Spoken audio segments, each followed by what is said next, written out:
Bismillahirrahmanirrahim. Assalamualaikum warahmatullahi wabarakatuh. Alhamdulillah. Alhamdulillahil karimi rahman.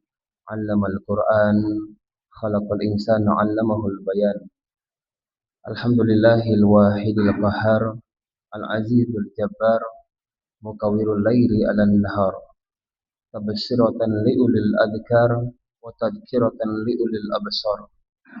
Asyhadu an la ilaha illallah wahdahu la syarika lah wa asyhadu anna Muhammadan abduhu wa rasuluhu fala nabiyya ba'dah. Allahumma salli wa sallim ala habibina al-Mustafa Muhammadin wa ala alihi wa ashabihi ajma'in wa ba'd. Subhanaka la ilma lana illa ma 'allamtana innaka antal alimul hakim. Rabbana zidna ilma. Allahumma ati nufusana taqwaha wa zakkiha anta khairu man zakkaha anta waliyuha wa maulaha. Allahumma inna na'udzu la yanfa' wa min qalbin wa min nafsin la tashba wa min 'ainin wa min da'watin la yustajabu laha. Asbahna wa asbahal mulku lillah la syarika lah. Asbahna ala fitratil Islam wa ala kalimatil ikhlas wa ala dini nabiyina Muhammadin sallallahu alaihi wasallam wa ala millati abina hanifa wa ma kana minal musyrikin. Jamaah subuh yang dirahmati Allah Subhanahu wa taala, ibu, sahabat-sahabat beserta adik-adik, bagaimana kabar subuh hari ini? Alhamdulillah, kami ucapkan taqabbalallah minna wa minkum shalihal amal. Semoga Allah menerima penghambaan kita selama Ramadan dari siam, qiyam, dan ibadah yang lainnya. Semoga Allah menerima insyaallah. Amin ya Allah ya rabbal alamin. Insyaallah pada subuh hari ini kita akan membahas ibadah tahunan, di mana ibadah ini adalah ibadah yang paling mulia yang kita kerjakan di hari-hari Idul Adha. Jadi kalau kemarin Idul Fitri, insyaallah mendekat ini Idul Adha. Dan sekalian saya juga minta doa dari jamaah, khususnya bagi saya dan istri, dan umumnya untuk jamaah haji Indonesia yang hari kemarin ya sudah berangkat tugas hajinya ya. Insyaallah haji pertama nih Pak Bu, mohon doanya. Jadi bulan depan saya izin. Sekalian izin, tidak bisa ngisi kajian. Insyaallah hari ini kita akan bahas tentang risalah kurban. Dari sisi tadabbur, mentadabburi ayat-ayat kurban. Setidaknya outputnya, harapannya adalah ada perubahan. Yang mohon maaf tahun kemarin belum sempat kurban, maka tahun ini paksakan untuk bisa berkurban. Ya, walaupun kurbannya masih minimalis ya apa-apa. Yang tahun kemarin kurbannya kambing, ya upgrade. Tahun ini kalau bisa sapi. Yang tahun kemarin sapi, tahun ini upgrade jadi apa? Unta, Masya Allah. Target ya. Ini mudah-mudahan Allah berikan kemampuan kepada kita, dan terutama adalah kemauan. Ya, banyak yang mampu, tapi kalau nggak mau gimana? Jadi kurban itu bukan masalah kemampuan ya, kemauan kita. Banyak yang mampu itu. Buktinya dia mampu beli pulsa, dengan ya, dan lain sebagainya. Tetapi untuk kurban belum mau. Maka di sini insyaallah mudah-mudahan dengan disampaikan ilmu tentang tadabbur ayat kurban ini, Allah kuatkan kita insyaallah. Amin ya Allah ya rabbal alamin. Kita akan fokus tadabburnya di surah Al-Hajj, surah ke-22 ayat 34. Surah Al-Hajj, surah ke-22 ayat 34.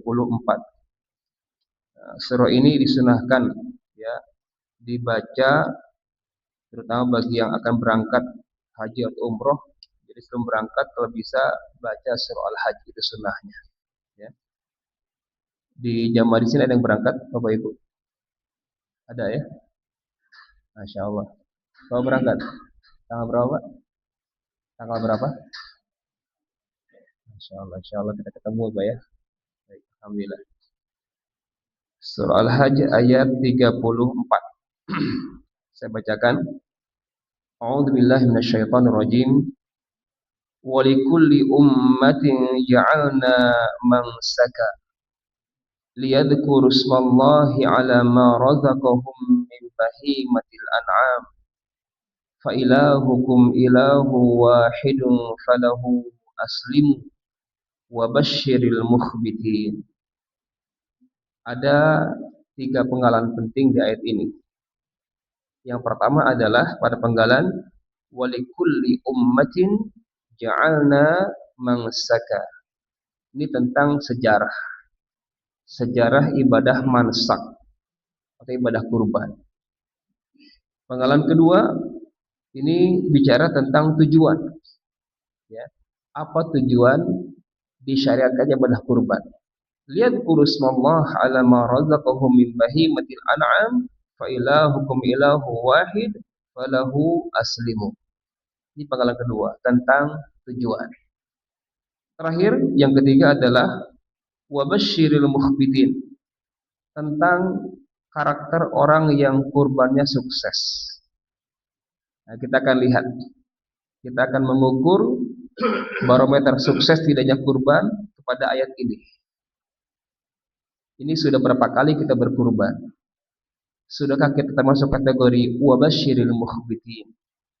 Orang-orang yang tunduk, orang-orang yang taat, orang-orang yang sukses dengan kurbannya, diterima Allah Subhanahu wa taala.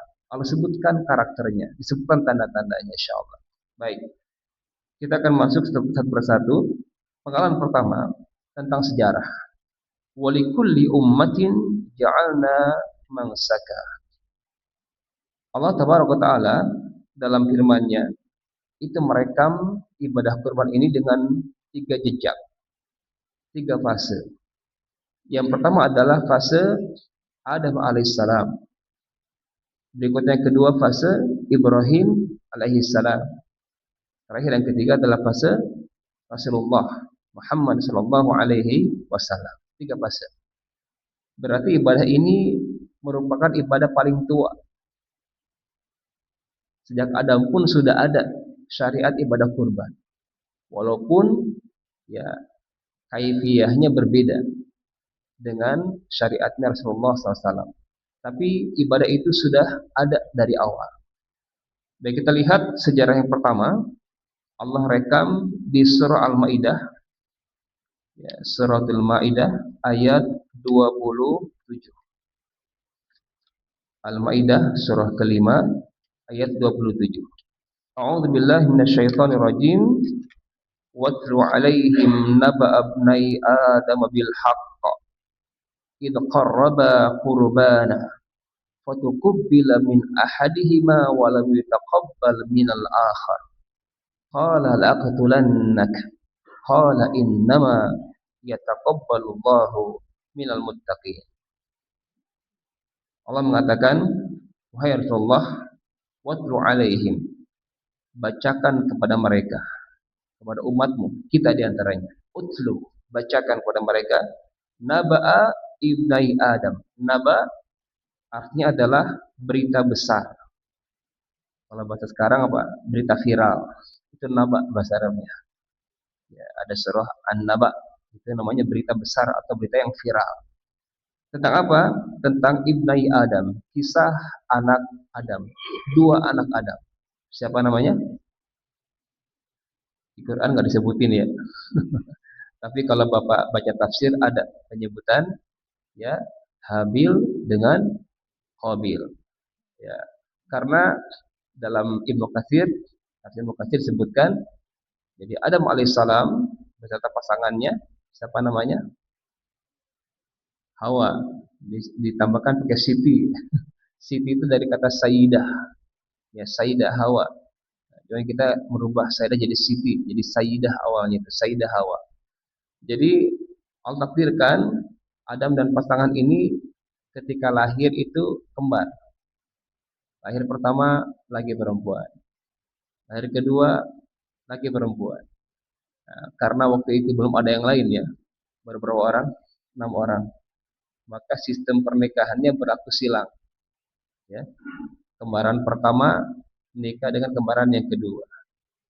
Jadi Habil aturannya nikah dengan saudaranya si Qabil. Qabil nikah dengan saudaranya Habil.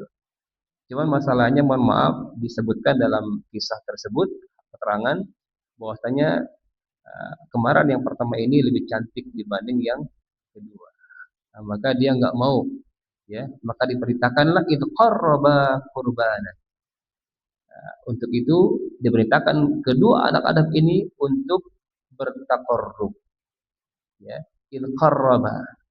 Ketika keduanya diperintahkan untuk bertakarrub kepada Allah Subhanahu wa taala untuk memutuskan siapa yang berhak mendapatkan ya tadi ya saudara yang lebih cantik itu. Ini normal ya dan wajar. Dan syariatnya enggak seperti kita. Ya, ada kambing, ada sapi, ada unta, enggak. Saat itu adalah berkurban dengan hasil yang ia miliki. Yang satu itu petani, yang satu peternak. Yang petani berkurban dengan hasil taninya, ya. Yang peternak berkurban dengan hasil ternaknya. Bedanya ini yang petani ini saya nggak tahu ya pasnya siapa, apakah Qabil atau Habil, karena keterangannya enggak banyak riwayat yang berbalik gitu, antara Qabil dan Habil. Dan Quran pun tidak menyebutkan secara eksplisit nama-nama itu. Yang penting dua anak Adam. Ya. Yang petani ini berkurban dengan hasil panen yang, mohon maaf, busuk-busuk. Jadi ngasihnya yang sisa-sisa, gitu kan ya. Adapun yang peternak ini memberikan ya kambing yang gemuk, ya yang sehat, yang luar biasa. Dan tanda diterima saat itu adalah dengan disambar petir atau api. Nah, jangan dipraktekkan, Pak. Takutnya dipraktekkan nih, bawa kambing ke lapangan, hujan-hujan gitu kan ya, sambar petir, wah diterima kurban saya. Enggak. Saat itu iya. Jadi tanda terimanya adalah dengan disambar api atau petir. Maka Allah mengatakan, "Fatuqbila min ahadihima wa lam yataqabbal minal akhar." Maka kalau terima satu di antara dua persembahan tadi, maka marahlah anak Adam yang tidak diterima kurbannya itu. Dan dia mengatakan, qala la aqtulanna. Sungguh saya akan bunuh kamu. Nah, inilah sejarah pertama persembahan darah. Namun titik puncaknya adalah yang penting adalah apa yang menyebabkan kurban itu diterima Allah di fase pertama ini. Allah mengatakan di ujung ayat ini, qala innama yataqabbalullahu minal muttaqin. Ini dasarnya. Bukan sekedar objek kurbannya, tapi kepada pondasinya. Berangkat dari nilai ketakwaan. Yang satu anak Adam ini bertakwa. Ia tunduk dengan aturan Allah. Yang satu lagi, ya, dia anak Adam ini ada hasad, ada dengki. Dia enggak mau ya saudaranya mendapatkan kebahagiaan itu. Dia akan merebutnya. Maka ia akan membunuh saudara Adam, anak Adam tersebut. Inilah yang bisa kita ambil hikmahnya di bait pertama ini. Penting fondasi ketika berkurban, ya. Luruskan niatnya, tidak ada kepentingan apapun, ya. Jangan sampai ternodai hanya dengan negara-negara objek yang kita kurbankan. Mungkin sapinya ya sekian ton, gitu kan ya. Tipenya apa yang paling bagus? Limosin misalkan ya. Ini hati-hati. Ini rentan riaknya, betul kan? Karena kurban ini ibadah yang nampak, yang kelihatan. Maka jangan sampai kita ini sudah keluar budget yang banyak, tapi di mata Allah tidak ada apa-apanya, rugi. Ya, atau bahkan mungkin Bapak Ibu sudah mampu beli unta bahkan gitu kan ya. Nah, cuman dia flexing, ya, pamer dengan kurbannya. Ini hati-hati, khawatir, ya, tidak ada nilai sedikit pun di mata Allah SWT. Walaupun di mata manusia mungkin apresiasi, sanjungan dan sebagainya itu mengalir deras gitu kan ya. Di mata Allah tidak ada apa-apanya. Maka kembali ke titik semula adalah innama, sungguh yang hanya Allah terima adalah kurban dari dasar takwa kepada Allah Subhanahu wa taala. Bersihkan niatnya, luruskan tujuannya hanya untuk Allah tabaraka wa taala. Ini fase yang pertama. Fase yang kedua pada fase Ibrahim alaihissalam. Bisa Bapak Ibu dan sahabat buka Qur'annya di surah As-Saffat, surah setelah Yasin ya. Surah ke-37 ayat 99. Ini fase kedua. A'udzubillahi minasyaitonirrajim. Wa qala inni dzahibun ila rabbi sayahdi. Rabbi habli minas salihin. Fabasyarnahu bighulamin halim. Falamma balagha ma'ahu as-sa'ya qala ya bunayya inni ara fil manami anni adbahu fanzur madza tara. Qala ya abati if'al ma tu'mar satajiduni insyaallahu minas sabirin. Falamma aslama wa tallahu lil jabin wa nadainahu ayya Ibrahim qad saddaqta ar-ru'ya inna kadzalika najzil muhsinin inna hadza lahuwal bala'ul mubin wa fadainahu bidhibhin 'adzim wa tarakna 'alaihi fil akhirin salamun 'ala Ibrahim sampai ayat 110. Kadzalika najzil muhsinin. Baik. Ini rangkaian fase kedua. Bagaimana Ibrahim alaihissalam ya diperintahkan untuk berkurban juga. Bermula dari keluh kesah Ibrahim alaihissalam, yang mana di pundak beliau ada beban dakwah, mensyiarkan, menyebarkan agama tauhid, la ilaha illallah. Namun sampai masuk usia tua, Allah takdirkan belum punya keturunan. Disebutkan dalam riwayatnya sampai usia 90 tahunan lebih. Ada di sini Pak yang nyampe usia 90 di sini? Yang merasa paling muda sampai di sini. Nah, Ibrahim ini sudah tua dengannya, tapi ada kekuatan yang luar biasa. Ya, niatnya minta kepada Allah, ya, jadi dalam keadaan gelisah dengannya. Digambarkan di sini waqala inni dzahibun ila rabbi sayahdi. Ya. Berkatalah Ibrahim, inni dzahibun ila rabbi. Sungguh aku hanya mengeluh hanya kepada Allah saja. Jadi mohon maaf, tempat curhat terbaik adalah siapa? Allah. Jangan ke yang lain.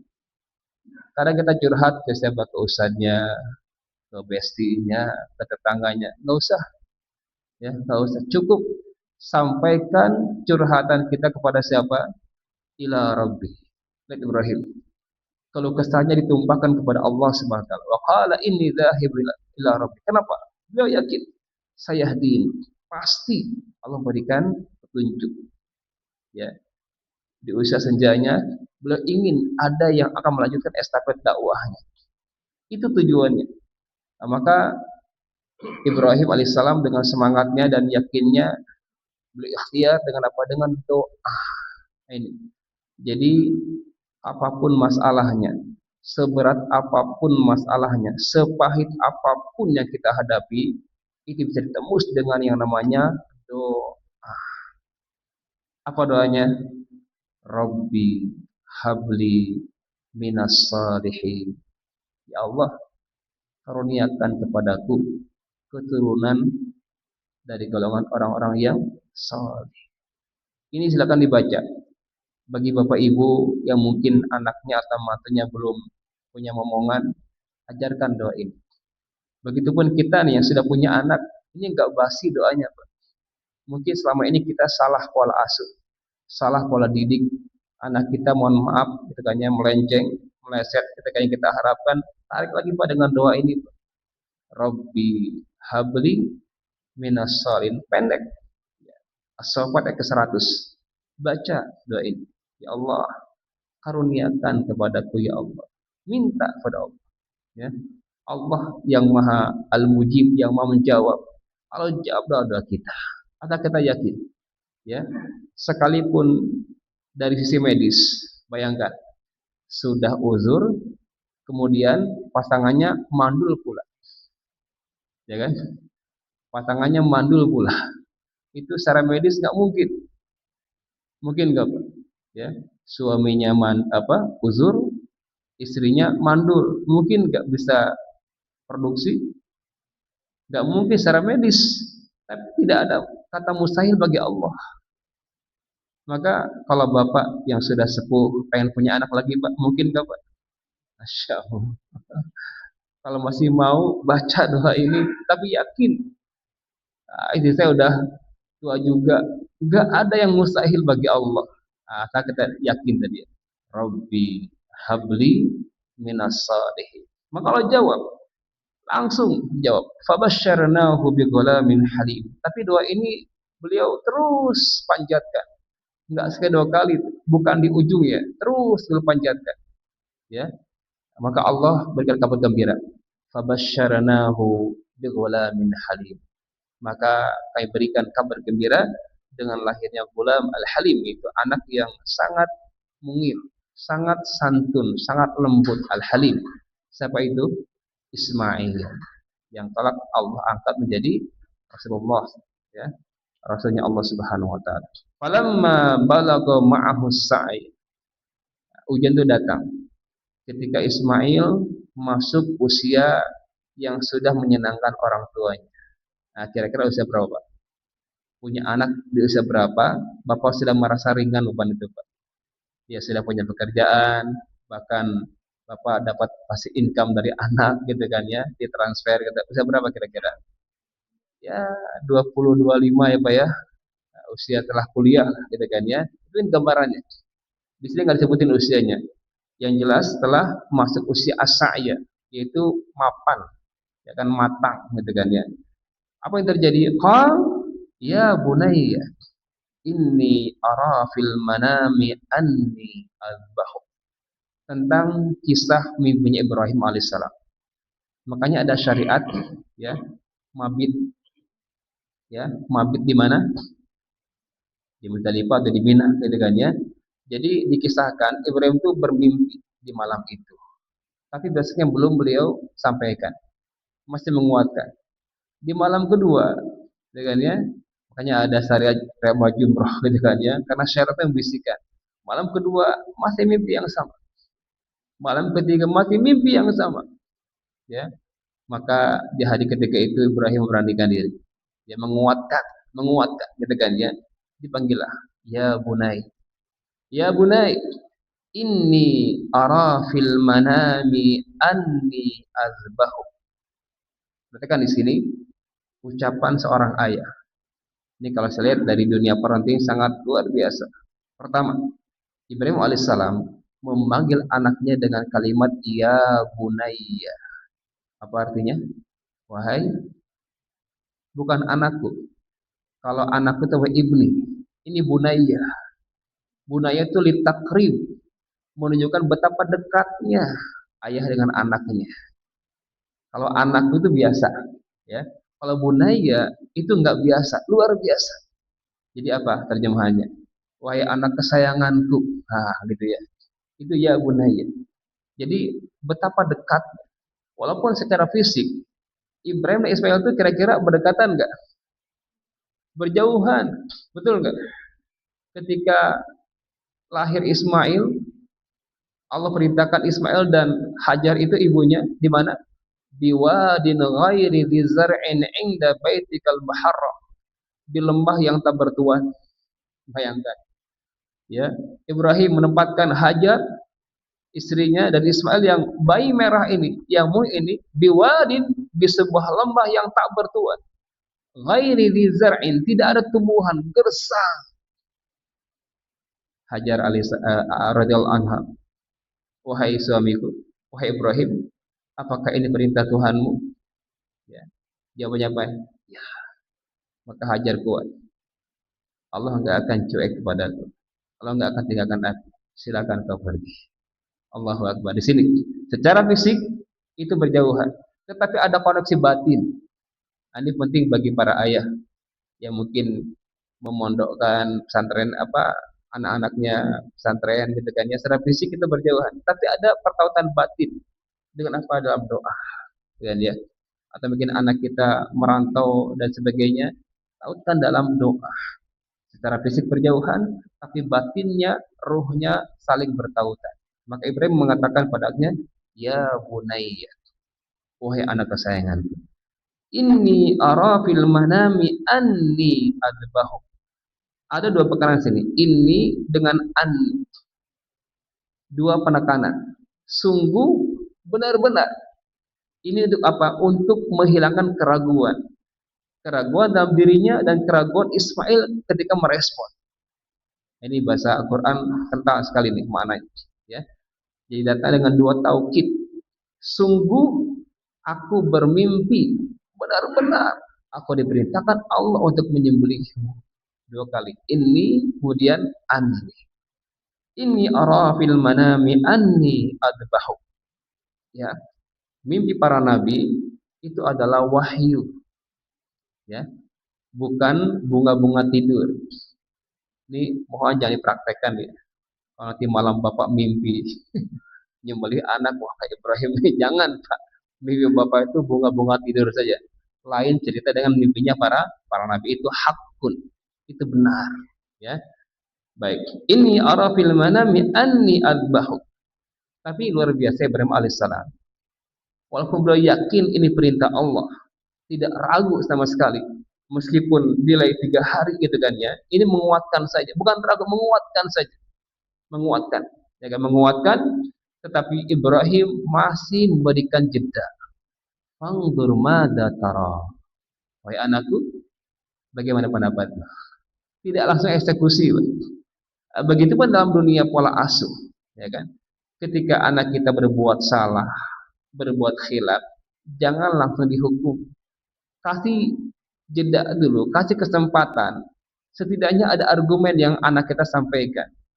Fangdur mada tara, ya, bagaimana pendapatmu?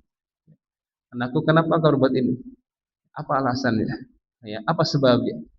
Dia langsung jangan asal mukul, asal menghukum, enggak. Mungkin dia enggak sengaja, mungkin dia belum tahu ilmunya, mungkin dia banyak alasan dan sebagainya. Kasih kesempatan untuk berargumen. Nah, di sini Ibrahim berikan kesempatan. Ada ruang komunikasi dengan anaknya. Fangdur madza tara. Wahai anakku, bagaimana pendapatmu? Ini menguji juga. Ya, menguji Ismail dengannya, bagaimana responnya?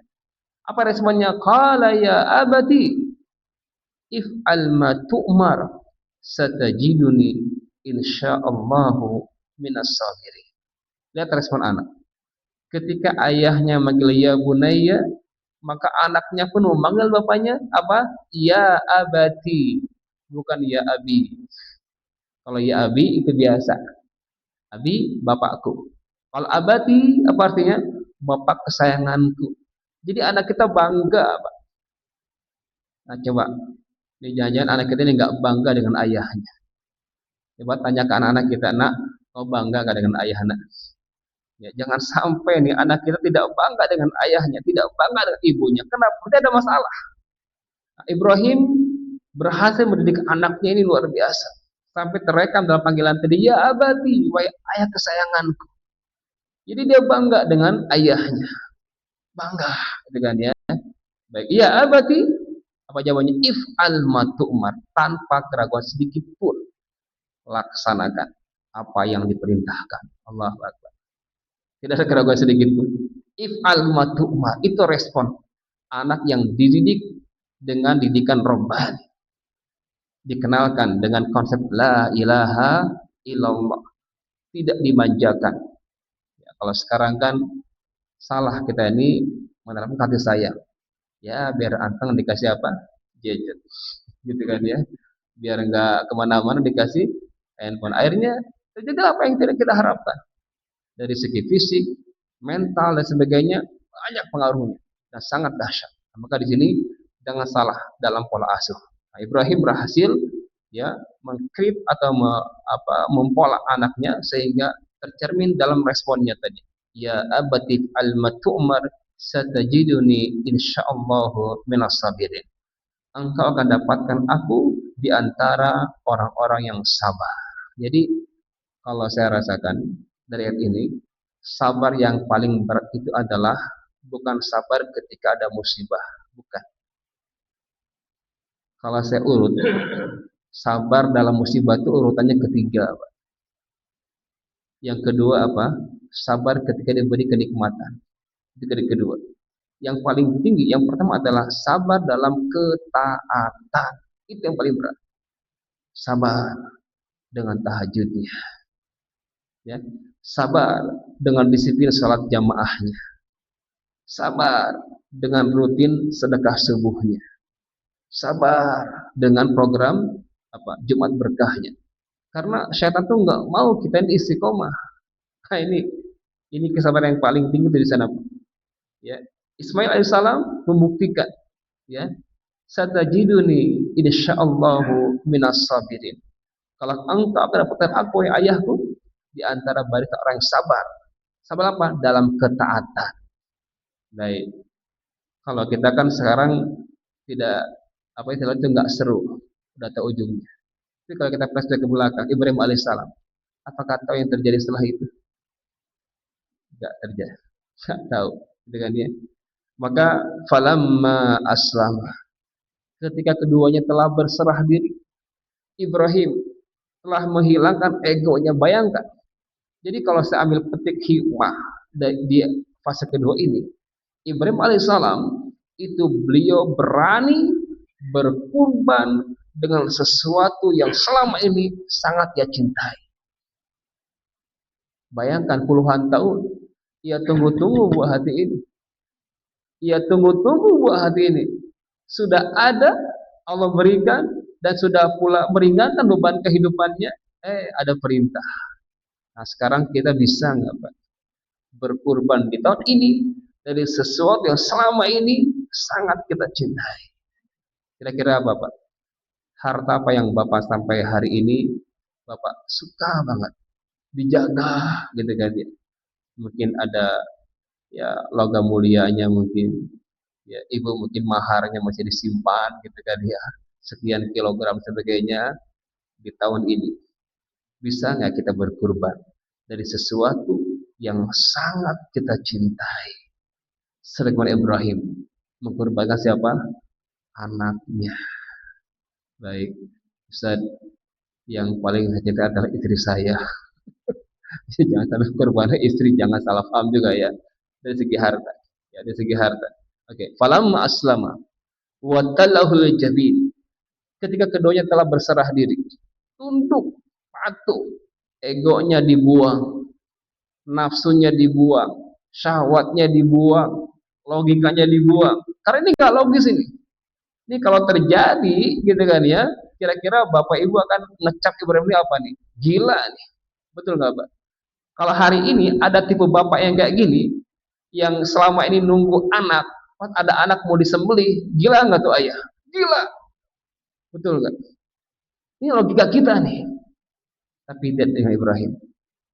Pernah saya tanya, Ustaz, kenapa Ibrahim nggak ngasih tahu istrinya? Nah, di sini penting. Maka bedakan mana antara wahyu dengan mana ya yang bukan wahyu. Bicara wahyu Ibrahim, ini nggak ada kaitan dengan istrinya. Tapi kalau muamalah, ya kita kembalikan istri. Kalau bicara wahyu, enggak. Khawatir tidak ada intervensi. Ini kalau ini bocor ke istrinya, wah gimana respon istrinya? Gila kamu ya Ibrahim, gitu kan ya, Allah alam ya, karena nggak dikisahkan. Tapi disinilah ketaatan Ibrahim. Ya belum bisa memilah mana ruang komunikasi dengan pasangannya dan mana ruang perintah dari Tuhannya, Rabbnya. Maka ini privasi, gitu kan ya. Istrinya nggak tahu kejadian ini, nggak tahu. Falamma aslama wattalahul jabin, sampai sebilah pisau pun sudah ada di lehernya Ismail. Ya, al-jabin itu ini apa? Pelipis sebelah kanan. Jadi kalau menyembelih kan tidurin, gitu kan ya. Sudah sampai di sana, tinggal gitu kan ya. Apa yang terjadi? Wa nadainahu ayya Ibrahim. Kami panggil, Pak Ibrahim, farsaddaqta ru'ya. Engkau telah benarkan mimpimu. Nah, ini sudah selesai tugasnya, kan ya. Inna kadzalika nadzil muhsinin, inna hadza lahuwal bala'ul mubin. Sungguh ini adalah ujian yang sangat besar. melepas sesuatu yang selama ini kita cintai, melepas sesuatu yang kita jaga-jaga, yang kita idam-idamkan, yang kita rindukan selama ini, dilepas untuk Allah Subhanahu wa taala. Inna hadzal lahul bala'ul mubin. Berat, tapi insyaallah ketika ujian itu terasa berat, yakin pahala yang Allah siapkan seberat itu bahkan lebih dari itu. Tahu berapa pahala kurban? Bikulli sya'ratin hasanah. Itu pahalanya. Setiap satu bulunya Allah ganti dengan satu kebaikan. Ada kerjaan enggak? Silakan hitung bulu kambingnya. Silakan hitung bulu sapinya. Berapa lembar itu? Sebanyak itu. Itu ilustrasi saja. Bikulli sya'ratin. Begitu banyak pahalanya. Allahu Akbar. Maka Ibrahim alaihissalam ya berhasil melewati ujian itu. Ujian apa? Menyembelih keegoan, menyembelih kecintaan yang, menyembelih syahwat, ya, menyembelih apalagi itu disembelih, itu diserahkan kepada Allah. Jadi cintanya bukan kepada apa itu, cintanya terarah kepada Allah semata. Sekalipun ini anak titipan, Allah minta lagi beliau kembalikan titipan tadi. Inna hadza lahul bala'ul mubin wa fadainahu bidhibhin 'adzim. Kemudian kami tebus, kami ganti dengan sembelihan yang besar. Nah, seketika Allah ganti Ismail dengan ya seekor kambing diriwayatkannya. Nah, disinilah sejarah pertama. Makanya ada di Mina itu ada Jabal Kurban ya. Ada di sana di prasasinya, walau alam yang tepat atau tidaknya. Ya, tapi kita yakin sejarahnya ada. Cuman pasnya di mana Allah alam bisawab. Nah, disinilah fase kedua yang bisa kita petik adalah berkurban dari yang kita cintai selama ini. Masuk fase ketiga, fase Nabi Muhammad SAW. Allah ukir dalam surah yang paling pendek. Surah apa itu? Suratul Kautsar. Riwayatnya surah ini ketika itu beliau mempunyai mata, tapi tersenyum. Para sahabat bertanya, ya Rasulullah, alam atau hikmah? Alas apa kau tersenyum? Ya, kata beliau barusan turun. Ya, nazalat ilayya Qur'an al suratun. Ya, faqara'a bismillahirrahmanirrahim. Nah, maka riwayat ini menunjukkan untuk surah ini tolong dibaca bismillahnya. Nah, bagi bapak ibu misalkan yang pahamnya bismillahnya dengan sir, enggak pakai suara atau enggak jahar gitu kan ya, khusus surah ini riwayatnya qara'a bismillahirrahmanirrahim, mengucapkan inna a'tainakal kautsar fasalli li rabbika wanhar inna syani'aka huwal abtar. Baik, apa itu al-kautsar? Ya, maknanya yang pertama al-kautsar adalah nikmat yang banyak. Ya, an-ni'mah al-katsir, nikmat yang banyak al-kautsar. Atau makna lebih spesifik lagi adalah al-haud, itu sebuah telaga yang dikhususkan hanya untuk umat Rasulullah SAW. Telaga Al-Kautsar. Man syariba minhu syurbatan, barang siapa Allah takdirkan untuk bisa minum satu cidukan saja, katakannya, falam tadma abadan, maka dia akan tidak pernah merasa haus selamanya. Satu ciduk saja. Allah Ta'ala. Insyaallah kita diantaranya. Siap Bapak Ibu? Ya. Kalau mau, berarti siapkan persyaratannya. Kalau kita mau, ya, ada azam kuat untuk mendapatkan al-kautsar tadi, tidak gratis. Ya, inna a'tainakal kautsar. Bagaimana cara meraih al-kautsar ini? Allah jawab ayat kedua. Fasalli li rabbika wanhar. Ini tiketnya. Ada 2 tiket yang harus kita beli. Sekarang belinya, nanti masuknya. Ya. Gimana bisa masuk nanti kalau sekarang nggak beli tiket? Tiketnya ambil sekarang, beli. Ya, baik. Pertama apa? Fasalli, dengan sholat, ibadah apa? Vertikal kita. Sholat yang Allah terima adalah lirabbika, sholat yang untuk Tuhan, murni sholatnya untuk Allah Subhanahu Wa Taala. Di sini Tiket yang pertama, sholat. Yang kedua apa? Wanhar. Ini ibadah apa? Ibadah horizontal. Hablum minannasnya kita, sosialnya kita. Jadi belum sempurna sholat kita ketika kita belum melaksanakan ibadah sosial ini. Dan ini menentukan vertikalnya kita. Kalau kita ingin merasakan sehebat apa sholat kita, lihat sosialnya gimana. Ibadah sosialnya. Wanhar. Apa artinya? Berkurbanlah. Maka dalam fikih Hanafi, ya, mazhab Hanafi, hukum berkurban adalah wajib. Ini ayatnya. Fasholli li rabbika wanhar. Karena wanhar disandingkan dengan salat dan salat hukumnya wajib, maka an-nahar berkurban hukumnya wajib sebagai wajibnya salat. Maka Bapak Ibu akan menemukan ya saudara-saudara kita di Turki, di Uzbekistan, bahkan Rusia, gitu kan ya, Afghanistan, itu karena mereka mazhab Hanafi, maka kurbannya wajib. Sampai mereka berhutang. Setiap rumah minimal seekor kambing itu minimal. Allahu Akbar. Karena wajib hukumnya dalam fikih Hanafi. Dalam fikih Syafi'i yang kita pegang, gitu kan ya, hukumnya dia turun. Sunnah muakkadah bagi yang mampu, gitu kan ya. Karena mohon maaf ya, kalau mampu tapi nggak berkurban, hati-hati. Ya, man wajada sa'atan falam yudhi fala yaqrabanna musallana. Hati-hati.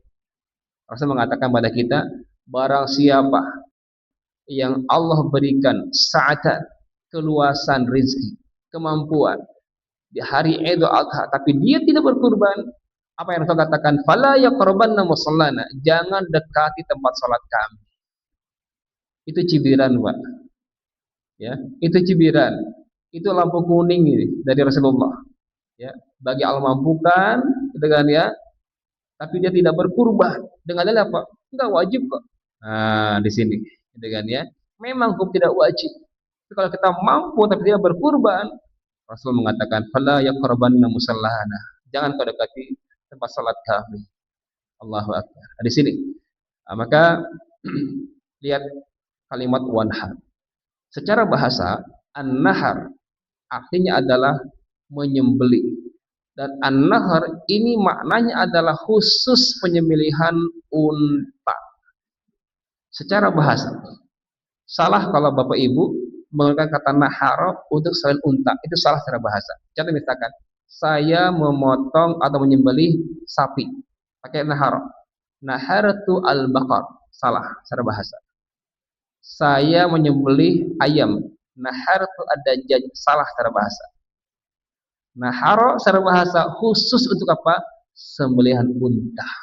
Jadi ketika Bapak nyebut nahartu, setelah menyembelih, itu maknanya menyembelih unta. Nggak usah pakai al-jama' aja, udah maknanya adalah unta di sana. Jelas ya? Kalau selain unta, bahasanya apa? Zabaha. Makanya ada al-zabah. Zabah itu al-ghanam. Zabah itu al-baqar. Zabah itu ad-dajjal. Saya sembelih apa? Sapi. Saya sembelih kambing. Saya sembelih ayam. Itu zabah. Ya, untuk nahar khusus untuk unta saja. Jadi wanhar apa artinya? Sembelihlah. Ayo, yang aku umat Rasul tuh amalkan ayatnya wanhar. Ya. Ini kalau kita pahami ayat ini peluang bisnis, Pak. Ya, kerjasama dengan MBS nih, Masjid Muhajirin, mendatangkan unta-unta, gitu kan ya. Allahu Akbar. Tidak menutup kemungkinan, gitu kan ya. Kalau kita amalkan ayat ini, wanhar, ya, sembelihlah unta. Artinya apa?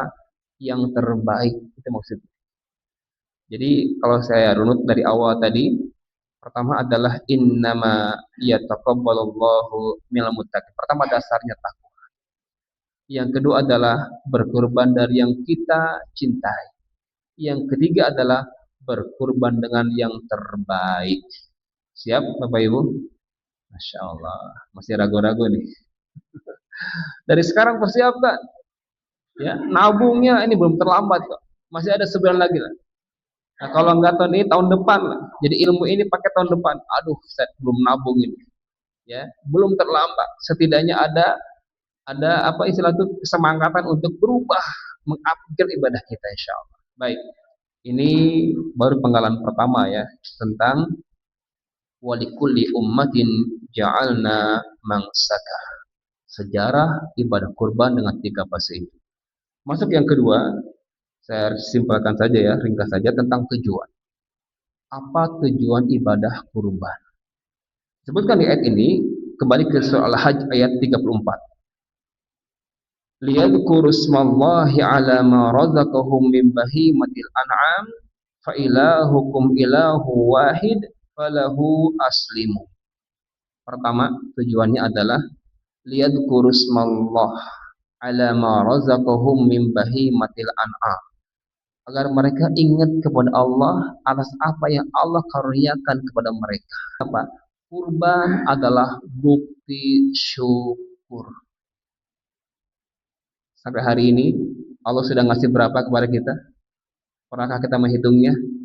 Allahu Akbar. Sudah banyak sekali Allah ngasih kita. Betul nggak? Oksigen bayar nggak? Enggak. Kalau kemarin beli tabung oksigen pas COVID berapa per tabungnya? Sekian. Sekarang gratis. Mana syukur kita? Ya, di garasinya berapa kendaraannya? Ini jangan sampai ini kendaraan dunianya berjubel di garasinya, tapi kurbannya, mohon maaf, ya saya mah sunnah Rasul. Ada seperti itu. Ustaz kan Rasul kurbannya apa? Kambing. Betul nggak? Rasul kurbannya apa? Jangan salah paham. Saya Ustaz sunnah, saya sunnah. Ya. Kenapa emang? Kurbannya kambing, putih pula. Iya. Tapi bagi bapak yang kaya, yang mampu, ya jangan kambing lah. Lihat Abu Bakar, lihat Umar, lihat Utsman. Kurbannya apa? Unta. Gitu kan? Rasul itu Pak, nyontohin kambing agar apa? Biar orang-orang yang menengah dan bawah itu bisa juga kurban kambing. Itu maksud Rasulullah. Jelas ya? Jangan dalilnya itu, kan Rasul juga kambing. Enggak seperti itu. Ketika bapak mampu lebih dari itu, berikan yang terbaik. Wanha. Unta atau sapi dan sebagainya, ya kan nggak matching. Kendaraan dunianya udah berjubel tuh, kayak kebun binatang gitu kan ya. Ada kuda, ada jaguar, ada apalagi pak, ada kijang. Hah? Sekarang mobil listrik, BYD dan sebagainya gitu kan ya. Malu. Di dunia aja kan kita pengen yang nyaman kan, kendaraan itu. Di akhirat nanti mau pakai kambing, Pak. Pakai domba, Pak. Enggak kan. Pengen nyaman pula kan. Buktikan. Jadi kurban adalah liyadhkuru ismallah ala ma razaqahum min bahimatil an'am. Bukti syukur. Buktikan syukur kita dan kurban kita. Sebanyak ini Bapak ini pimpin berapa perusahaan? Ini saya baru kemarin, baru tadi malam jam 12 saya nyampe rumah tuh, pulang dari Tulungagung, Jawa Timur, menyelesaikan kasus waris. Masya Allah, tabarakallah, hartanya luar biasa. Ya, mobilnya puluhan, bukan satu, puluhan, perusahaannya puluhan, ya PT-nya, tanahnya hektaran, gitu kan ya. Nah, Masya Allah, rumahnya sederhana sekali. Saat saya marbot, nggak kelihatan deh. Dia marbot, ini masjid aja, bangun masjid sendiri, tidak ada yang nyumbang katanya. Dia dari saya ya semuanya, Masya Allah luar biasa, gitu kan ya. Kalau sudah mengenal Allah tuh semuanya milik Allah. Ini kayak Aldi aja ya. Semua barga milik Allah. Artinya apa? Buktikan syukur kita kepada Allah dengan kurban tahun ini. Yang kedua, fa ilahukum ilahun wahid. Berkurban adalah bukti tauhidnya kita. Esakan Allah dalam niat kurbannya. Karena mohon maaf, ketika kurban itu sebenarnya kita sedang tidak menyembelih hewan itu, bukan. Tapi kita sedang menyembelih sifat-sifat kebinatangan yang ada dalam diri kita. Sembelih itu egonya, sembelih itu dengkinya, sembelih itu dendamnya, sembelih itu apalagi Pak, takaburnya, congkaknya, sembelih itu. Di sana sakralnya kurban itu. Bukan pas bagi-bagi dagingnya, bukan, tapi ketika menyembelihnya iraq atau dima, ketika darah itu mengocok, di sana sakralnya kurban tadi. Maka luruskan tujuannya. Fa ilahukum ilahun wahid. Karena pasca di masa fatrah ya antara Nabi Isa dan Rasulullah Itu orang-orang kafir Quraisy pun berkurban, Pak. Ya, dan mereka kurbannya apa tahu nggak, Pak? Jadi mereka menggantungkan daging-daging kurban itu di dinding Ka'bah dan melumburi dinding Ka'bah dengan darah-darah kurban. Dan mereka meyakini daging dan darah itu sampai kepada Tuhannya. Allah bantah. La yanalallaha luhumuha wala dimauha walakin yanaluhu taqwa minkum. Yang sampai pada Allah bukan darahnya, bukan dagingnya, tapi apa? Ketakwaan. Nah, maka luruskan. Fa ilahukum ilahun wahid. Bukti tauhid. Yang ketiga, falahu aslimu. Bukti ketiga adalah bukti apa? Keislaman kita, ketaatan kita, ketundukan kita kepada syariat Allah, ya kan? Beda dengan yang lainnya. Ada juga kan mereka ada yang potong kerbau, kepala kerbau dibuang ke lautan. Katanya untuk siapa? Ya Roro Kidul atau apa. Beda syariatnya. Kita nggak seperti itu. Ya kan ya? Falahu aslimu. Buktikan keislaman kita dengan berkurban. Jadi kita simpulkan 3 tujuan kurban. Pertama apa? Bukti syukur. Yang kedua, bukti tauhid. Yang ketiga adalah bukti keislaman kita, ketaatan kita. Pengalaman terakhir, wa basyiril mukhbiti. Berikanlah kabar gembira kepada orang-orang yang sukses di kurbannya. Baik, mari bercermin. Siapakah pekurban sukses itu? Bagaimana tanda-tandanya? Baik, kira-kira ada Bapak Ibu yang pengalaman merasakan, wah kurban saya diterima nih. Gimana parameternya?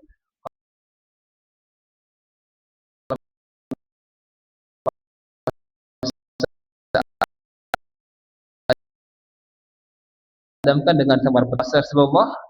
Baca ayat ini berikutnya, ayat 35 meternya. Mukhbitin, ya Allah, mukhbitin adalah alladza dzukirallahu qulubuhum sabirina ala ma wal muqimis shalah wa mimma razaqnahum yunfiqun. Kenali karakter ini kalau ingin disebut pekurban yang sukses, al-mukhbitin. 4 karakter yang harus kita miliki sebelum berkurban, saat berkurban, dan pas berkurban, tidak luntur keempat karakter ini. Pertama, alladzina idza dzukirallahu wajilat qulubuhum. Orang yang kurbannya terima Allah, itu orang-orang yang ketika disebut nama Allah bergetar hati mereka. Adakah seperti itu? Kalau selama ini nggak ada getaran takut, berarti mohon maaf ya, kurbannya sia-sia. Karena ketika ada getaran takut, dia akan menjaga diri. Dia merasa pantauan Allah, dia merasakan pengawasan Allah. Ini yang pertama. Orang yang kurban sukses, dia merasakan Allah memantaunya, Allah mengawasi, Allah melihatnya. Allah wajilat qulubuhum. Wasabirina ala karakter. Dia ringan memaafkan. Itu orang sabar seperti itu. Yang mudah marah, yang berat maafkan, mohon maaf. Dia berkurban, dipertanyakan kurbannya. Kalau sukses, amarahnya. Maafkan kesalahan orang lain. As-sabiri, bersabar dengan segala ujian. Ini kedua. Yang ketiga, ternyata barometer ketiga adalah wal muqimis shalah. Orang yang kurban yang sukses dilihat dari kehebatan dia sholat. Berjamaah untuk laki-laki terutama. Nah, di sini dia berkurban limosin, tapi jarang ke masjid. Wallahu alam ya. Allah yang Maha tahu.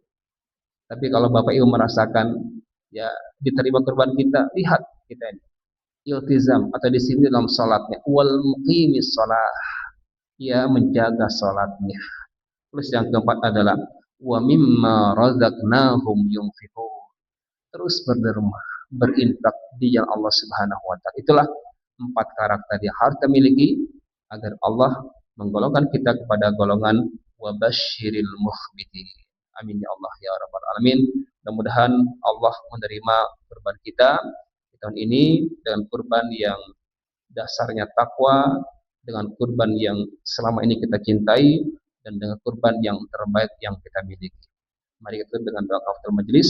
Subhanakallahumma wa bihamdika asyhadu an la ilaha illa anta astaghfiruka wa atubu ilaik. Dan doa untuk para hujjaj calon tamu Allah.